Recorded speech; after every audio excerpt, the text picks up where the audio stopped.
സമീപകാല ഇന്ത്യൻ ചരിത്രത്തിലെ ഏറ്റവും ഹ്രസ്വമായ ബഡ്ജറ്റ് പ്രസംഗമാണ് ഇന്ന് പാർലമെൻറ്റിൽ നടന്നത്. കേവലം 58 മിനിറ്റ് മാത്രമാണ് ഇടക്കാല ബഡ്ജറ്റ് പ്രസംഗം, നിർമ്മലാ സീതാരാമൻ്റെ ഇടക്കാല ബഡ്ജറ്റ് പ്രസംഗം നീണ്ടത്. ഇപ്പോൾ ഈ ഇടക്കാല ബഡ്ജറ്റിൻ്റെ പൂർണ്ണ രൂപം പുറത്തു വന്നിട്ടുണ്ട്. വസന്ത്, എന്താണ് പ്രധാനപ്പെട്ട ഇതിനകത്തുള്ള ടേക്ക് അവേസ്? ബാലു, ഇതിൽ പ്രധാനമായി പറയാൻ കഴിയുന്നത് ഒന്ന്, അടിസ്ഥാന സൗകര്യ വികസനത്തിനായിട്ട് ഏകദേശം 11.11 ലക്ഷം കോടി രൂപ നീക്കിവെച്ചതാണ്. അത് കഴിഞ്ഞ തവണത്തെയുമായി അപേക്ഷിച്ച് നോക്കുമ്പോൾ ഏകദേശം 11% വർധനവുണ്ട് അതിൽ. അപ്പോൾ അത് സർക്കാരിനെ സംബന്ധിച്ചിടത്തോളം അതൊരു പ്രധാനപ്പെട്ട ഒരു കാര്യം തന്നെയാണ്, ഇത്രയും വലിയ തോതിലുള്ള ഒരു വർധന അടിസ്ഥാന സൗകര്യ മേഖലയിലേക്ക് മാറ്റിവെക്കുന്നത്.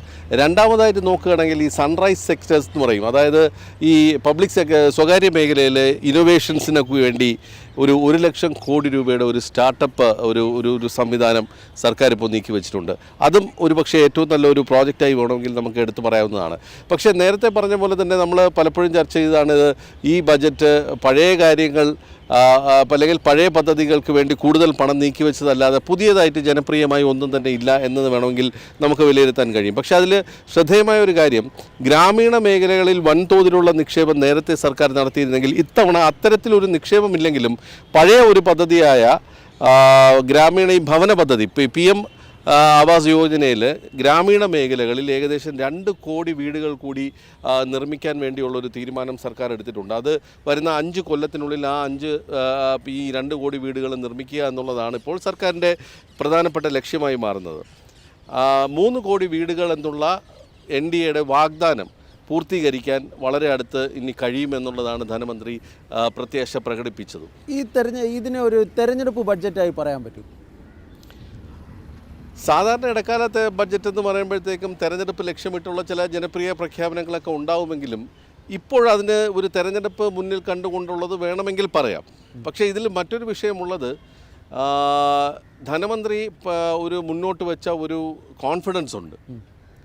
ജൂണിൽ അല്ലെങ്കിൽ ജൂലൈയിൽ ഞാൻ സമ്പൂർണ്ണ ബഡ്ജറ്റ് അവതരിപ്പിക്കും, അത് ഞാൻ തന്നെ അവതരിപ്പിക്കുമെന്ന് പറയുമ്പോൾ വീണ്ടും ഞങ്ങൾ തന്നെ അധികാരത്തിൽ വരും എന്നുള്ളൊരു പ്രതീക്ഷ അവർക്കുണ്ട്, അല്ലെങ്കിൽ ഉറപ്പ് അവർക്കുണ്ട്. ആ ഉറപ്പ് എന്ന് പറയുന്നത് ഈ കഴിഞ്ഞ 5 കൊല്ലം അവർ നടപ്പാക്കിയ പദ്ധതികൾ, അവർ മുന്നോട്ട് വെച്ച ആശയങ്ങൾ, ഇതിനൊക്കെ കിട്ടുന്ന പിന്തുണയാണ്. ഈ പറഞ്ഞ രാഷ്ട്രീയ വിഷയങ്ങളുണ്ട്, അതിനോടൊപ്പം തന്നെ ഇവർ മുന്നോട്ട് വെച്ച ചില പദ്ധതികൾ, അതിന് ലഭിച്ചിട്ടുള്ള ജനപിന്തുണ, അത് വോട്ടാക്കി മാറ്റാൻ കഴിയുമെന്നുള്ളൊരു പ്രതീക്ഷ മാത്രമാണ്. അതിൽ ഏറ്റവും പ്രസക്തമായ കാര്യം, ഞാൻ തന്നെ I will be back with the budget in 2024. അവർ ഉപയോഗിച്ച വാക്ക് ജൂലൈ മേ ഹി ബഡ്ജറ്റ് പേഷ് കരുങ്കി എന്നാണ് പറഞ്ഞത്. അതായത് അവർ തന്നെ ബഡ്ജറ്റ് അവതരിപ്പിക്കുമെന്ന് അടുത്ത മന്ത്രിസഭയിലെ ധനകാര്യമന്ത്രി അവർ തന്നെയാണ് എന്നുള്ളത്. അത് കഴിഞ്ഞ ദിവസം പ്രധാനമന്ത്രിയും പറഞ്ഞതാണ്, ഇത് സമ്പൂർണ്ണ ബജറ്റ് അല്ല, ഇടക്കാല ബജറ്റാണ്. സമ്പൂർണ്ണ ബജറ്റ് ഞങ്ങൾ അവതരിപ്പിക്കും അടുത്ത ജൂണിൽ എന്ന് പ്രധാനമന്ത്രി പറയുകയും. അപ്പം ആ കോൺഫിഡൻസ് NDAക്ക് ഉണ്ട് എന്നുള്ളതാണ് നമുക്ക് ഇതിൽ നിന്നും വായിച്ചെടുക്കാൻ കഴിയുന്നത്. വസ്തുത, എനിക്ക് ഈ ബഡ്ജറ്റ് പ്രസംഗത്തിൽ ഏറ്റവും ശ്രദ്ധേയമായി തോന്നിയ ഒരു കാര്യം ഒരു വിദഗ്ധ സമിതിയുടെ രൂപീകരണമാണ്. അതായത് രാജ്യത്തെ ജനസംഖ്യാ വർധനവിനെ കുറിച്ച് പഠിക്കുന്നതിനും ഡെമോഗ്രാഫിക് പ്രൊഫൈലിലുണ്ടാകുന്ന ചേഞ്ചസിലുണ്ടാകുന്ന അതിനെക്കുറിച്ച് പഠിക്കുന്നതിനും ഒരു വിദഗ്ധ സമിതിയെ രൂപീകരിക്കുന്നു എന്നുള്ളതാണ്. വലിയ ചർച്ച ചെയ്യപ്പെടാതെ പോയതാണെങ്കിലും ഇത് എവിടെയൊക്കെ കേട്ടിട്ടുള്ളതുപോലെ തോന്നുന്ന ഒരു കാര്യമുണ്ട്. ഒരു ഉന്നതതല സമിതി രൂപീകരിക്കുമെന്ന് ബജറ്റിൽ എടുത്ത് പറയുന്നുണ്ട്. അതൊരു പൊളിറ്റിക്കൽ ഡെസിഷനാണ്. ഒരുപക്ഷെ ഈ പറഞ്ഞ ഒരു ബഡ്ജറ്റ് സ്പീച്ചിലേക്ക് കടന്നു വരേണ്ട, അല്ലെങ്കിൽ ഒരു സാമ്പത്തികമായി കടന്നു വരേണ്ട ഒരു വിഷയമൊന്നുമല്ല. ജനസംഖ്യാ വർധനയും അതോടൊപ്പം തന്നെ ഡെമോഗ്രാഫിക് ചേഞ്ചസും പഠിക്കുന്നതിനൊരു ഉന്നതതല സമിതി എന്ന് പറയുമ്പോൾ അത് BJPയുടെ രാഷ്ട്രീയം തന്നെയാണെന്നുള്ള കാര്യത്തിൽ സംശയമില്ല.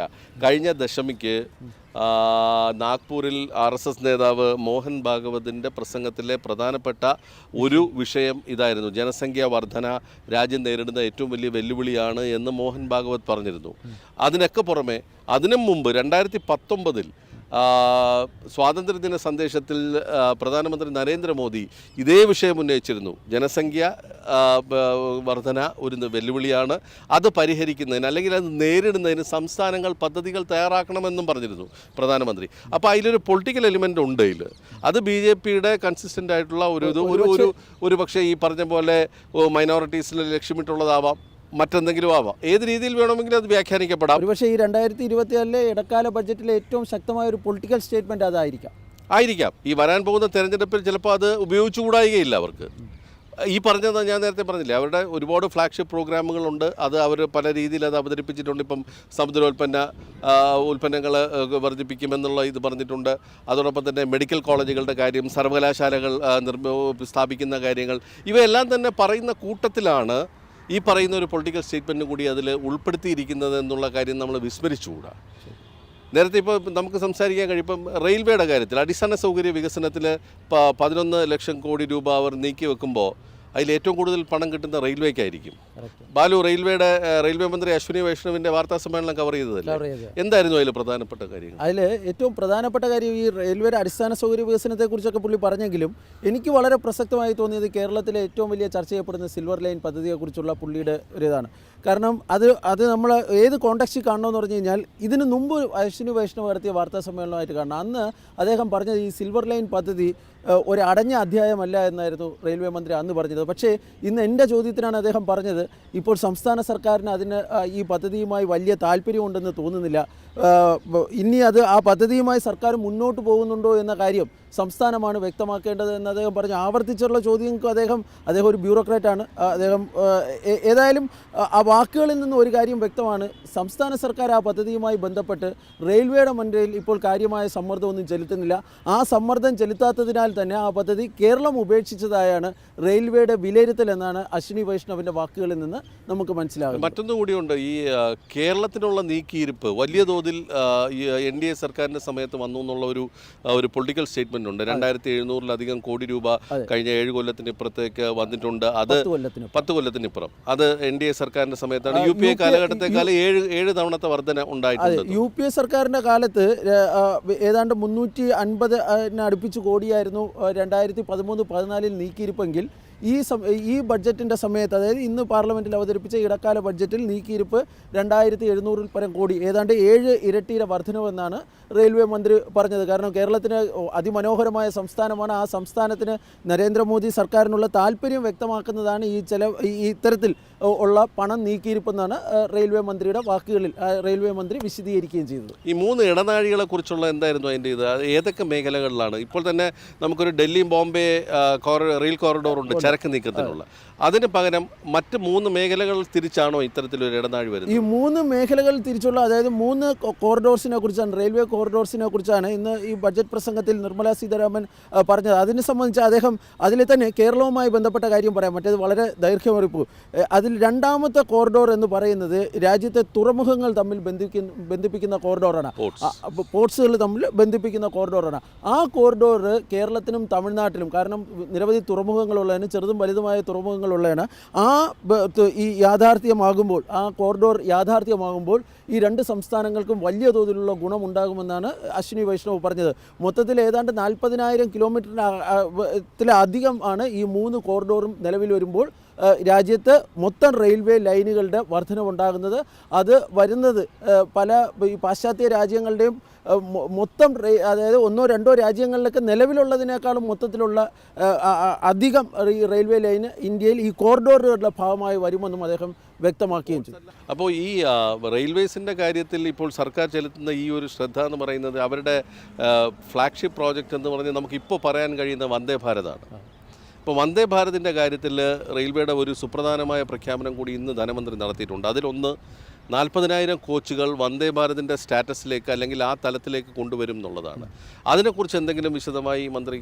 അത് വീണ്ടും മന്ത്രി ആവർത്തിച്ചു. ഇതിന് പുറമെ രാജ്യത്ത് കൂടുതൽ, അതായത് ഇപ്പോൾ ഓരോ ആഴ്ചയും ഓരോ പുതിയ വന്ദേ ഭാരത് തീവണ്ടി നിർമ്മിച്ചുകൊണ്ടിരിക്കുകയാണെന്നും രാജ്യത്ത് വരും ദിവസങ്ങളിൽ കൂടുതൽ വന്ദേ ഭാരത് തീവണ്ടികൾ, ഇപ്പോൾ അത് പ്രത്യേകിച്ച് ഇപ്പോൾ ഉള്ളത് ഈ ചെയർ കാർ മോഡലാണ്, ഇനി അതിന് അപ്പുറം ഈ സ്ലീപ്പർ വന്ദേ ഭാരത് ട്രെയിനുകളും ഉൾപ്പെടെ ഈ അനധിവിദൂരമല്ലാത്ത ഭാവിയിൽ സർവീസുകൾ ആരംഭിക്കുമെന്നും ഈ അശ്വിനി വൈഷ്ണവ് ഇന്ന് വ്യക്തമാക്കുകയും ചെയ്തിട്ടുണ്ട്. ഈ ബുള്ളറ്റ് ട്രെയിനിനെ കുറിച്ച് കഴിഞ്ഞ ബഡ്ജറ്റുകളിലൊക്കെ ആവർത്തിച്ചിട്ടുള്ള പ്രഖ്യാപനങ്ങളും പരാമർശങ്ങളും ഉണ്ടായിരുന്നു. പക്ഷേ ഇത്തവണ ഇടക്കാല ബഡ്ജറ്റ് ആയതുകൊണ്ടാവാം ബുള്ളറ്റ് ട്രെയിൻ എന്ന് പറയുന്ന അതിൻ്റെ വർക്കിനെ കുറിച്ചോ അതിൻ്റെ നിർമ്മാണ പുരോഗതിയെക്കുറിച്ചോ ഒരു പരാമർശമില്ല.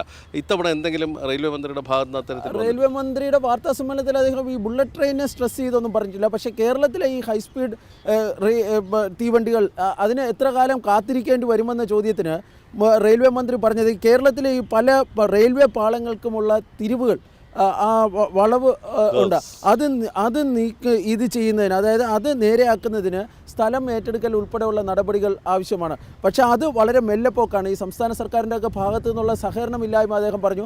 പക്ഷേ അങ്ങനെ പറഞ്ഞപ്പോൾ പോലും അദ്ദേഹം പറഞ്ഞത്, ഞാൻ സംസ്ഥാനവുമായിട്ട് വഴക്കിടാൻ വേണ്ടി ഇത് ചെയ്യുന്നില്ല, കാരണം അങ്ങനെ ഒരു വഴക്കുകൊണ്ട് എന്തെങ്കിലും നടക്കാൻ വേണ്ടി പോകുന്നില്ല, മറിച്ച് സംസ്ഥാന സർക്കാരിനെ കൂടി അവരിൽ സമ്മർദ്ദം ചെലുത്തി ഈ സ്ഥലം ഏറ്റെടുപ്പ് ഉൾപ്പെടെയുള്ള നടപടികൾ പൂർത്തീകരിച്ചുകൊണ്ട് ഇത് എത്രയും വേഗം പൂർത്തീകരിക്കുക. അങ്ങനെ വരുമ്പോൾ വന്ദേ ഭാരതൊക്കെ ഇപ്പോൾ ഓടുന്നതിനേക്കാളും വളരെ വേഗത്തിൽ ഓടുകയും കേരളത്തിനൊരു ഫലത്തിലൊരു ഹൈസ്പീഡ് റെയിൽ കിട്ടുക, അല്ലെങ്കിൽ ഒരു തീവണ്ടി കിട്ടുക എന്ന സ്വപ്നത്തിലേക്ക് എത്തും എന്നുമാണ് അശ്വിനി വൈഷ്ണവ് വ്യക്തമാക്കിയത്.